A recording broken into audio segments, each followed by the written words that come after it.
It was a question I asked probably 500 or 600 times over the course of 5 years.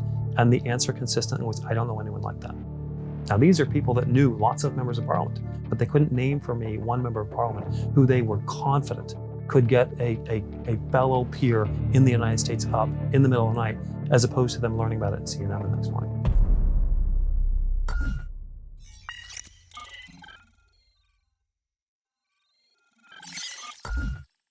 Good day, everyone, and welcome to this episode of GNSI's Video Series. I'm Dr. Tad Schnaufer, the Strategy and Research Manager here at the Global and National Security Institute at the University of South Florida. Today, we're joined by Joshua Bergen, the founder of the Alliance for Global Security, AGS, as well as the new Security Leader Director for the Warsaw Security Forum. Additionally, we have James Jacobs, the Director of Policy and Partnerships of Cyber Florida, joining us. All three of us attended the NSL and Warsaw Security Forum back in September. The event was hosted by the Kazimierz Pulaski Foundation, and today we're going to discuss our experiences from the forum as well as what the future may hold. Well, gentlemen, welcome to the video series today. We'll be discussing the Warsaw Security Forum. So why don't we turn over to you, Josh? Why don't you talk about your history with the Warsaw Security Forum as well as with the new Security Leaders Program, which is a sub-agenda within the forum. Ted, good to see you again. It's been a couple of weeks. We were in Warsaw, I think, last. So in short, let me start a little bit further back. I grew up right here in Hillsborough County, grew up right here in the Tampa area. And if you had asked me if I would be in the role that I'm in right now, 10, 15 years ago, I'd have said, you're crazy. Yeah. I was in graduate school in 2015, 2016 in the greater Boston area. Buddy of mine calls me out of the blue. I'm en route to a conference in the Middle East. And he says to me, he's like, Joe, you love conferences. Call me when you get back. Aaron Pluto. So I call Aaron. He's like, yeah, you got to go to the Warsaw Security Forum. You'll love it. I'll reach out to the director of the NSL program. Here's the link. Check it out. So I fill it out. Nothing happens. Very quiet. Finally get accepted. I've got, 3 weeks to pull your affair together, get to Warsaw, have a fantastic experience. The director of the program at the time, Jason Werledge, was busier than a one-armed paper hanger. And so the final night of the forum, the last sessions happened. People were downstairs at the bar, and we're no different. And a few drinks in, he steps outside. I chased him out, and just acknowledged including me. I was sort of on the up end of the age cycle, so he included me, and we just hit it off. And when I touched on the fact that, hey, we have Aaron Pluto in common, he's like, oh gosh, I've known him 20 years. And I said, well, I got you on that. I've known him nearly 30. And so Jason and I stayed in touch. I kept going back to WSF year after year. Literally, I joke, but literally I was a 40-year-old intern, just shuffling papers around, moving the chairs, making sure that the program flowed while Jason and others were leading. And then I think the third year in 2019, the team approached me, the sort of leadership team said, hey, Josh, would you be interested in organizing this? I said, absolutely. I loved what that represented, bringing multiple people from multiple countries, different work silos together. And I agreed to do it. And they followed up immediately with, well, can you bring us 7 Americans? Because the U.S. was the partner country in 2019. So I agreed to that and quickly followed up with, hey guys, how about if we are very intentional at making sure that North America is well represented, Western Europe is well represented, Central and Eastern Europe, with about 30% for each of those verticals. And we've been effectively doing that ever since. This is 6th or 7th year to organize. And I can say that I've seen a bit of a transition throughout the life of the NSL programming, which is a program of the Warsaw Security Forum. So it runs in parallel a little bit longer, basically both on the front and the backside historically, as it's kind of transitioned from those first 5 years, which tended to be a bit more towards Central and Eastern European focused, simply because that was the audience that was most aware of it. And then moving into that next 5-year phase when I was around, and when I've come onto the stage, the notion that we do have solid audiences from the US and Canada, along with our Western European partners who've now really picked up and understand that there's a program there to participate in. The Germans and the French have historically not had as many applicants. This year, they were flush with at least 8 to 10, and I expect that going forward. And then Central to Eastern Europe, from the Balkans, the Baltics down to the Balkans, picking up Romania, occasionally Azerbaijan, Armenia, etc., have consistently had strong representation. So it is increasingly a global program, as we're seeing yet another transition with Indo-Pacific folks coming in this past year. Right, because the Warsaw Security Forum, a lot of the main speakers on the main stage, not what the NSL group, that new security leaders group, is doing on the side, if you will, but on the main stage, you have defense ministers from the major European countries, Germany, France, obviously Poland. You have the foreign ministers talking. So this is a high level event, invite only. It's not open to the public. And then it's almost at the stage now where it's rivaling the Munich Security Conference in its prestige. Well, it certainly has gone from a bootstrapped conference in 2014. Mhm. As I understand the story, I wasn't there then. I understand they had about 300 to 400 people at the Intercontinental Hotel downtown Warsaw, and now WSF, the Warsaw Security Forum, takes over the entirety of the DoubleTree Hotel and Event Center on the margins of town. Mhm. The total number of attendees this year, as I saw the final outputs, was 2,606, and 200 plus speakers. And to your point, ministers of defense, ministers of foreign affairs, heads of state, Prime Minister Poland spoke. I believe there was a senior level official that was supposed to speak from the partner country, France, this year, that didn't end up getting there for political reasons in France. But nevertheless, it is becoming a must-attend conference in the circuit of defense and security conferences in Europe. Right, because and President Zelensky spoke virtually at the conference as well. So you're having these, major decision makers coming together in Warsaw, which is very symbolic considering Poland's strategic situation and as a relatively new ally coming into the alliance in 1999.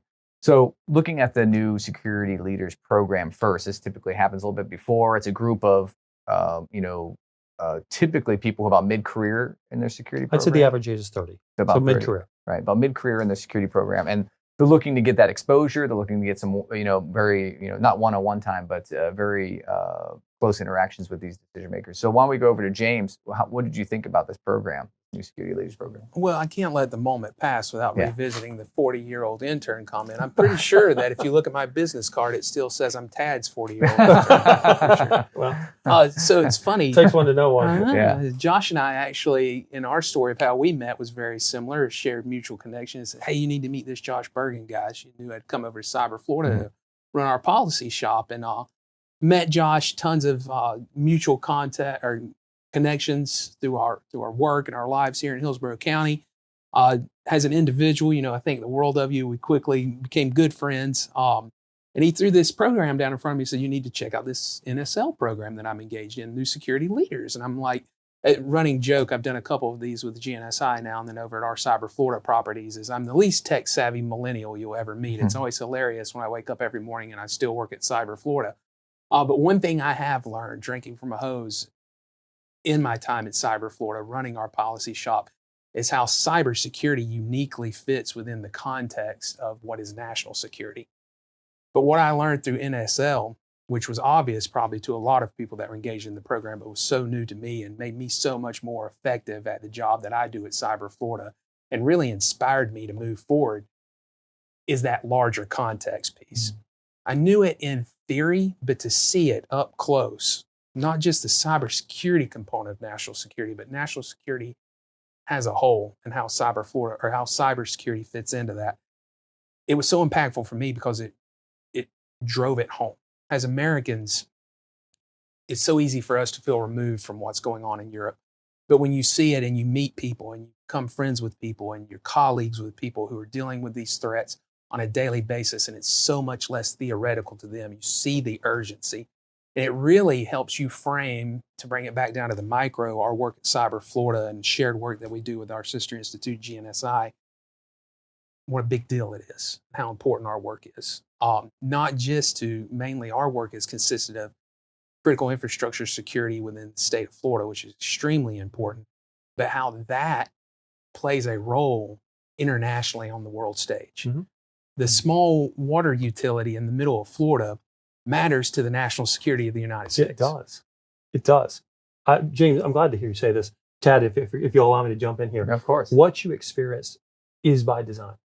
The whole goal of NSL is to bring people that are in very, very different places professionally, but that those places have symbiotic value, that they're all part of a wider mosaic. So the notion that you have a political staffer, staffing member of parliament, the notion that you have an intelligence officer that's coming in, the notion you have an artillery officer that's going to perhaps be on the front lines if a hot war ever breaks out, the notion that you have somebody that's in an adjacent NGO, and that you're having this from a geographic dispersion as well, so that we're understanding a bit more in a granular way, one, what we're all facing, how we fit into that bigger mosaic, and two, as importantly, to have network connectivity that lasts long beyond the last drink, the last meal, the last experience you had in Warsaw, but is, at least in my hope, is that it's many, many years to come, and that those networks then spill over into others. Because quite frankly, in so many cases, things that are important and meaningful are better caught than taught. Yeah, I've heard that from you before, and I've used that consistently since I've come home. I can't overemphasize the inspirational piece. I've shared with the audience before how much I love our work here at the University of South Florida, and I didn't think there would be anything that could inspire me anymore to get up and come to work here. But I've just been on fire about it since I've come back, because we've always seen the need in the community among the critical infrastructure organizations, in particular here in the state of Florida. And I knew it theoretically. I've done work on this, I've done research on this, I've written papers on this, but to really see human connection, it's really something that really inspires you to come back and get to work. Right. Couldn't be happier to hear that, James. Yeah. And then when you're in Warsaw, obviously the proximity to Russia, the war in Ukraine, these other, when we were there were drones shutting down airports across Europe just a few weeks ago. So these hybrid threats, the cyber threats, are felt in a much more intensity, or a much larger intensity in Europe, as maybe we feel here in the United States. We feel, I got to take my wife with me, and as we're experiencing that, I'm not sure if the audience knows about your prior service, Tad, and the service to the nation that you provide now. Right. But I was like, worst case scenario, if we'll get stuck, I'm sure Tad knows his way. Yeah. We'll figure out a way. Yeah. Well, you can rent a car and drive somewhere and get out of there. Absolutely. Having been in Ukraine when the war started, right before the war started, and spending most of 22 in Europe, you do see that threat evolution throughout the population. You saw a lot of Ukrainian flags, and then you also saw this a ramp up of this hybrid cyber threats.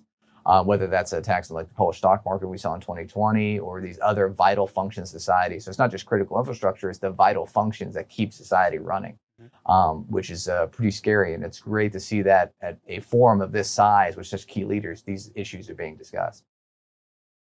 So, speaking of just being there and the group, who were you most interested to hear from at the forum? There's a lot of, big speakers. We talked about defense ministers, foreign ministers, but we also had, General Petraeus was there, former Secretary of Defense Lloyd Austin, these other key individuals. Who were you most interested in hearing from? Josh?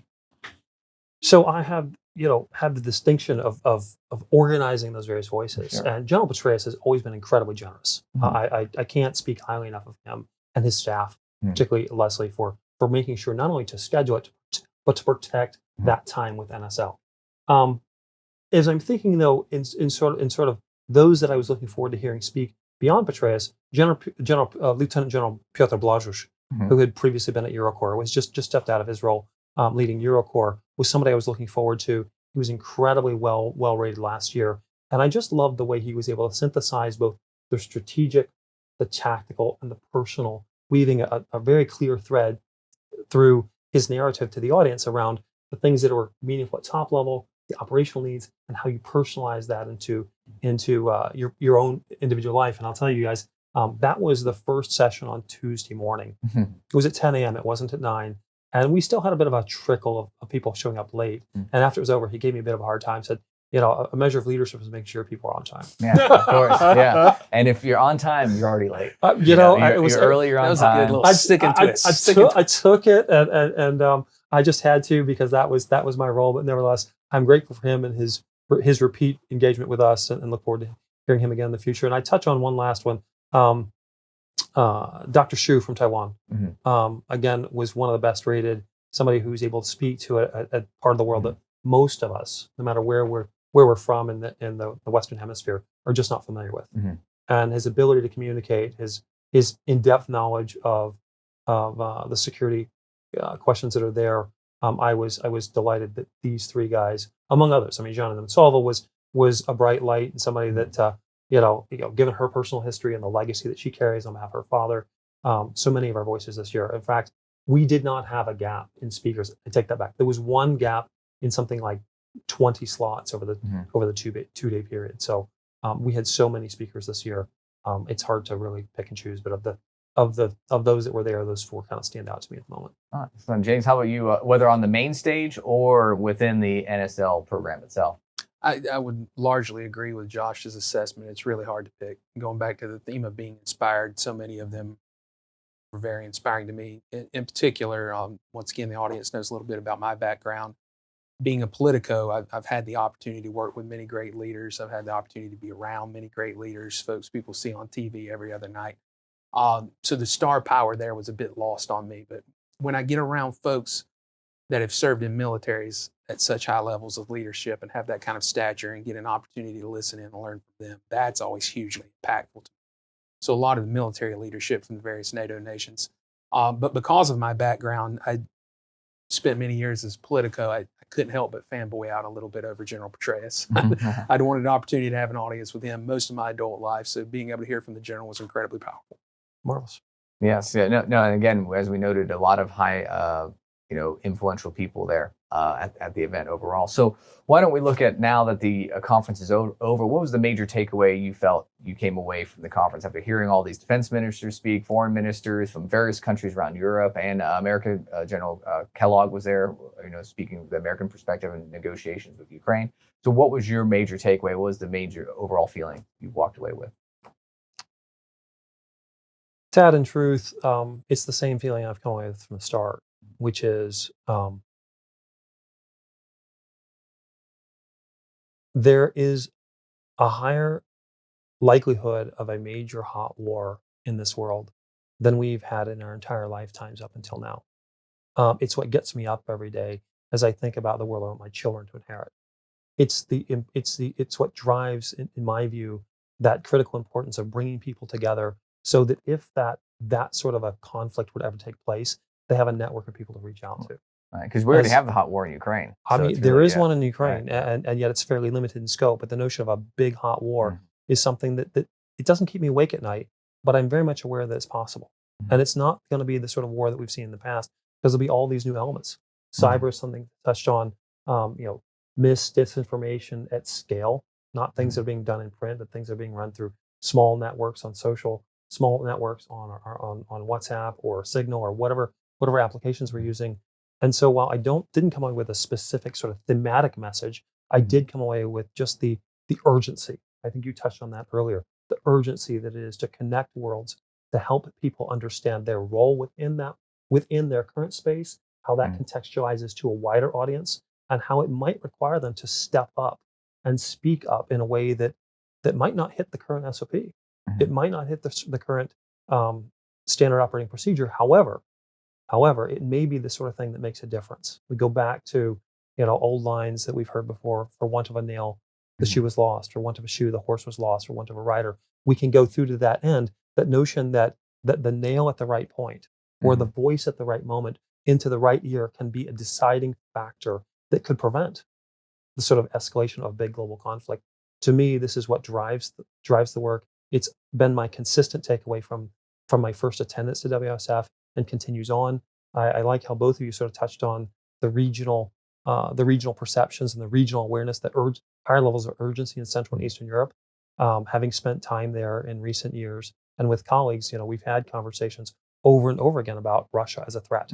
And most of our Central and Eastern European friends can tell us very clearly on 7 or 8 points what's wrong with Russia, whether that's corruption, whether it's coercion, whether it's economic manipulation. There's a whole range of things they can talk to, and then almost always they come to the end and, oh, and by the way, they hurt my parents or grandparents 70 years ago. We hate them. Okay, there's that piece. Try pivoting that conversation to China over the past few years, and the response typically was, China's your problem. China's America's problem. Increasingly, Europeans, including Central and Eastern Europeans, are waking up to the fact that China is all of our problems, that China is animating the war that Russia is prosecuting on Ukraine, that should China choose to attack Taiwan, that it will disrupt everyone's life, and that they have a stake in that game too. And so, I'm optimistic, hopeful even, that the work that I'm doing and the continued work will help to continue to sort of enable young and rising leaders, those mid-career leaders within Europe and the United States, to understand the stakes of the game and how it's not just one piece of geography, but that it's all connected in a continuum. James, what about you? I think at the national levels of the U.S. government, our State Department, the White House, certain sections of our Congress, they get the urgency. Sure. But what I came away from the conference with is it's better caught than taught. The sense of isolation that most of us experience are able to experience here in the US. I think a lot of people, even in elected positions throughout our various states and even within the halls of DC in some cases, would be just as shocked to see it contextually as I was, and would learn as much and experience as much and come away just as inspired as I was. So what I brought home is it's better caught than taught. And I really wanted to tee you up here, Josh. Maybe you could tell us a little bit about your vision for AGS and how that theme plays into that. I'm glad you asked, and I'm honored that you're repeating my words there. Better caught than taught. I'm not sure where I got that back in the day, but it's been consistently clear to me. So AGS grew out of the 5 years I spent in Europe, and I'd gone around the continent asking at events, conferences, etc. Young leaders, target audience for NSL, folks like yourself. Name for me a couple members of your parliament that have at least 10 members of the U.S. Congress on their cell phone, and could reasonably expect to get one or two up in the middle of the night should rush across the border. Mhm. It was a question I asked probably 500 or 600 times over the course of 5 years, and the answer consistently was, "I don't know anyone like that." Mhm. Now these are people that knew lots of members of parliament, but they couldn't name for me one member of parliament who they were confident could Mhm. get a fellow peer in the United States up in the middle of the night, as opposed to them learning about it in CNN the next morning. Mhm. Now my military friends will say, "Oh, Josh, don't worry. We have the connect. We have the mill to mill connection." And I'm sure that's true. I'm comfortable with that. What I'm not comfortable with is the fact that militaries don't decide their own budgets. Mhm. Members of parliaments do. And we live in a world in which the Chinese and the Russians have been working subnational for a long time. We live in a world where we can all pull up these little devices that we call phones and can have virtually free conversations anywhere on the globe with video. And we're not utilizing that. We're not maximizing that. So AGS started sort of the first idea started with that. Okay, we have a relationship problem, a transatlantic relationship problem at a political level. And then sort of secondary questions as we were looking at sort of, well, what role would the Alliance for Global Security play? We started asking folks around the United States at the subnational level, city council, county commission, state house, tell us about what your perceptions of the global contest for who's going to control the next 100 years. Mhm. And this would eventually move into things like cyber, and and usually they kind of glow up and say, oh, we're spending more money on cyber. Oh, that's awesome. Has anybody ever briefed you on the notion of the everything, everywhere, all at once cyber attack? Mhm. Not the sort of death by a thousand cuts, but a scenario where you're going to get 10,000 cuts in one day. Mhm. And for those of us in Florida who know what it is to have a red county due to a hurricane and power outages, now can you imagine a scenario in which 5 or 6 states are experiencing that sort of power outage due to a digital assault? Oh, and by the way, that there's hospitals that are taken down. There's streetlights that aren't working. There's a whole range of things over and above just your power infrastructure. And their eyes kind of get wide, and they're like, nobody's really ever briefed. So you've never heard from DHS on this? No. FBI's not going to brief you. No. Your nearest base commander doesn't come to informally brief you. And the number of people who said, no, I've never been told about this, was so, it just left me with a sense of urgency, both to inform the US audience and then to build connection into their European peers and Indo-Pacific peers, primarily because when you put the right people in the room, Mhm. the conversations that they will have, they all have a story. They all have a China story they don't want to tell. Mhm. They all have some compromise that might sort of turn somebody out of office. So they don't want to talk about it. It may not hit the media, but they know about it. You share these things informally, and it creates solidarity. And this is one thing I think is incredibly important today: is the notion of transatlantic solidarity amongst elected officials, with the shared understanding that these adversaries, this axis of autocrats, is not playing. They're serious when they say, the Chinese are serious when they say in their oaths to the Chinese Communist Party and communism that they want to end the Westphalian system. Mhm. The Chinese know more about our history than we do. Mhm. How many Americans, even the elected officials, can tell you what is the implication of the Westphalian system on their life and their world? I guarantee you the vast majority can't. The Chinese, the Russians, and others are dedicated to ending the world as we know it and effectively making our children and grandchildren pay tribute to a group of thugs. And to me, this is just unacceptable. So AGS looks to stand in that gap and educate on the sort of the operational, do study visits that will enable some subset of that audience to then travel and see either the eastern flank of NATO or see Taiwan or other areas in the Indo-Pacific and understand in that sort of better caught than taught framework that we can learn and read, but then to experience and see, touch, taste, and smell changes the perspective entirely. No, and I think that's a great mission because particularly one of my big takeaways from the Warsaw Security Forum was the idea that these threats are really becoming subnational at any time, right? So when you think of World War II in the United States, for example, if you're in Nebraska, you really didn't have to worry about the war coming necessarily to your doorstep, right? You might be working in a factory and it's going to affect maybe your financial situation. But with cyber attacks, with these other attacks, it can really detriment your local emergency services, your local factories, your local energy sources, water sources. So really an attack is no longer geographically bound. As anywhere cyber goes, anywhere electricity goes, now that is now a vulnerable site. Really, every citizen, every local official, every mayor has a role in national security. Where 100 years ago they had a role, but it was a much different role, and it wasn't as immediate. It wasn't as far, it was urgent. removed. Yeah, exactly. Yeah, right. We had our oceans, and that Right. protected us. And to be very candid with you, gentlemen, I'm not convinced that national capitals, whether that be Washington D.C., Brussels, Berlin, even Warsaw, I'm not sure that they've fully woken up to the fact that the world that existed during the 1980s and 90s, one in which national capital almost exclusively made determinations around defense and security. I don't think they've woken up to the fact the table has expanded, whether they want it to have expanded or not. And it's kind of on us collectively to get past the old model into the new one, enabling new team members to join and be productive parts of that game, let's say. And that's why it's important to have that national security conversation outside the capitals as well. What we're doing with GNSI, with our Florida Security Forums, is looking at the state of Florida, what role it plays in national security, when you don't actually think maybe the port here at Port Tampa Bay has a huge role in national security with the imports it brings in, the fuel sources, how it actually supports the local economy and local infrastructure and critical infrastructure, which I know Cyber Bay's worked on, or Cyber Florida's worked on. So it's very important to have those conversations here, and then maybe take those lessons either to Tallahassee or DC. That's the goal. Can't wait for the port conference. Tag got me a conference for my birthday. Yeah, November 4th. Yeah, November 4th, Port Tampa Bay. Oh, what a party. Yeah. All right. So, yeah, I mean, you like boats, right? I like boats. So we'll talk about Keep that. trying to get my wife to let me buy one. Yeah. And I think you guys have invited me as well. And I'm interested in that context to ask a question. I've driven by the port a couple times lately. I've had some sort of questions that have come to my mind. I wonder if our city council and county commissioners have had the same sort of questions. Some of us worry about probably more than we should. And so we see moments like, I wonder if our local officials are thinking in the same frame as I am on this.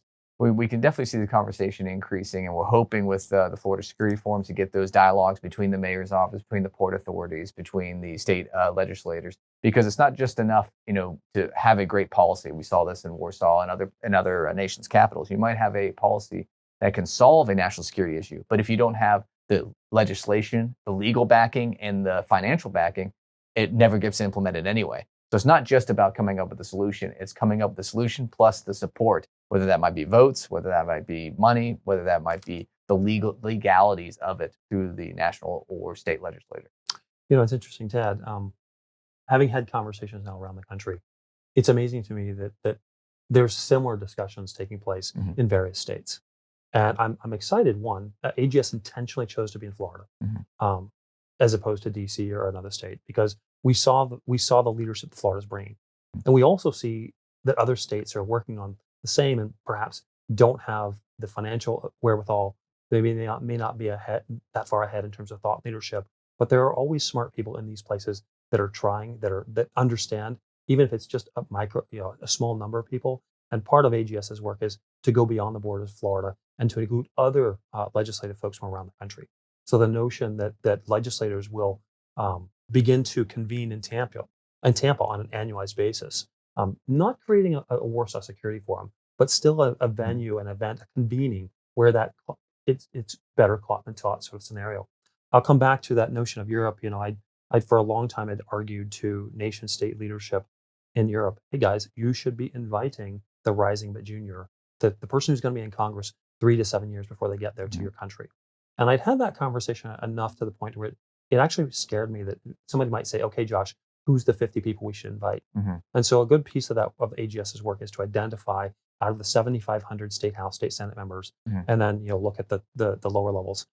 Who is that 300 people at any given time that should be on track to get invited to an event like the Warsaw Security Forum, Brussels Forum, GlobeSec? I won't say the Munich Security Conference because that's for a next level tier, but there are just defense and security events from Helsinki to Sicily every single year.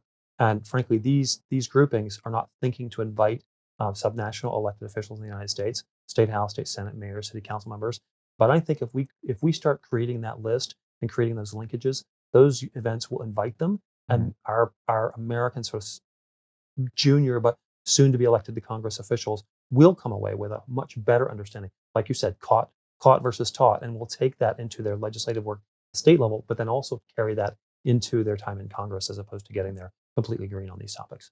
Right. And Cyber Florida's done some work in Tallahassee with legislators, right, informing them about the critical infrastructure and the amazing work the state has done to make sure it's ready to go. And Florida's definitely leading the way. Yeah, to echo what Josh said, and you said it correctly too, Tad, Florida has been a real thought leader on this. Not just a thought leader, they put their money where their mouth is. And Cyber Florida is a testament to that. We exist out of that vision.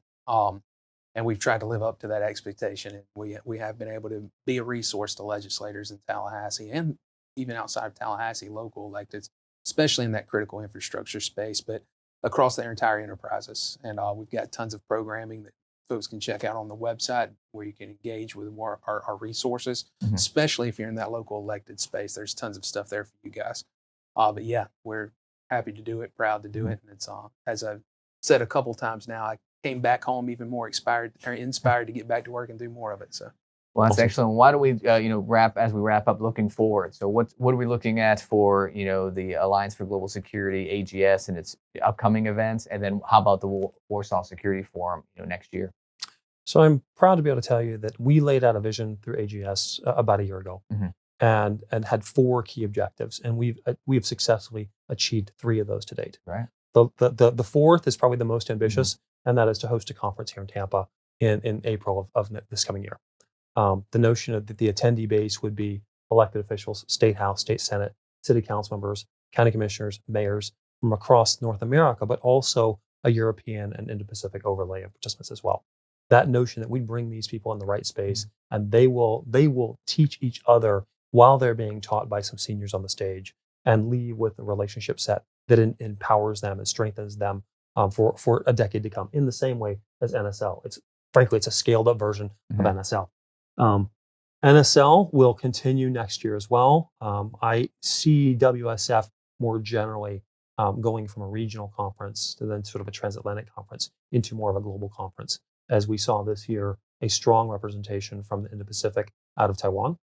It was not an insignificant number of speakers. The Minister of Foreign Affairs, the Director of Europe, Dr. Xu, who is an immediate past member of the National Security Council and still a senior advisor there, and then a lieutenant general in the Taiwanese Air Force. This is, relative to Taiwan coming to Europe, a massive, massive presence. The Koreans are proactively engaged with WSF. Korea has supplied an enormous amount of military equipment to Poland over the last few years. And so I see their role continuing, and the Norwegians will be the partner country next year. So expecting yet incremental but continued growth in WSF. Maybe they will hit that 3,000 in attendees, and NSL will return both with its civilian cohort, its military cooperation, and if everything goes right, fingers crossed, we may have a small legislative delegation from the United States as well, and perhaps Canada as well next year. Well, that's great, and it was an honor to be there representing the University of South Florida as well as the Global National Security Institute with Cyber Florida. So it's a great transatlantic partnership, and we're looking forward to seeing how that unravels this next year. I was really thrilled that you guys could make it. It was long a goal of mine to have Florida in the room, and you guys made that happen. Excellent. Well, thank you so much. Thank you, Josh. Thanks for having us. And that's going to wrap up this episode. Thank you for joining us today, and please tune in to the next GNSI video series.